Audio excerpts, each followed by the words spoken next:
So how do you grow your fitness business to where you want it to be? Well, the first thing is we need to make sure that the person we are aligns with the goals that we're trying to achieve. Because if you are the same person that you were a year ago, then the chances are your business is in the same position. And if you want to achieve more in the next, say, 6 or 12 months, we have to make sure that our actions and our standards grow and don't falter. So we have to go, what are our actions and our standards that the person we want to become have? And then we have to start being congruent and living to that. Because if we don't, we're going to end up in the same position. So if your business isn't as successful as you'd like it to be, there's two things that we need to look at. The first one, are our actions aligned with the goals that we want to achieve? And if they're not, and they're the same as what they were a year ago, the chances are that's why we are where we are.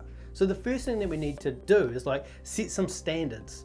These are the standards that our ideal self would have to achieve these outcomes. And then if we can dial those in, live by those standards, then the outcome just manifests. So think about the goals that you have, and think about the person that can achieve those goals and what the actions and standards are that this person has. Then we have to start living by those standards. If we can live by those standards every day, every week without falter, the only outcome can be the success, because everything that we do is outcome based, right?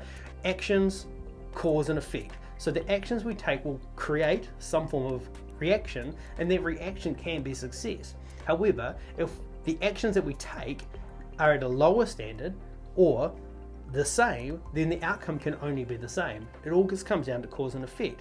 Now I know when I talk with coaches and trainers, they don't want to be in the same position, but they're not willing to make any changes.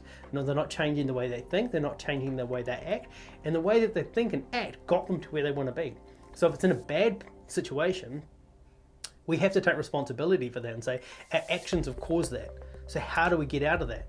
We do it ourselves by taking different actions, taking actions of a successful person, taking actions of the person who has achieved our outcomes, who has achieved those goals. And if we can do that, everything else becomes easy. So the easiest way to achieve our goals in the next 6 or 12 months is to do the actions and have the standards of the person who can achieve them with ease. So if you're a coach and a trainer and you want to have long-term success in the industry, hit subscribe. We create videos like this every single week that are helping Fit Pros stay in the industry for the long term.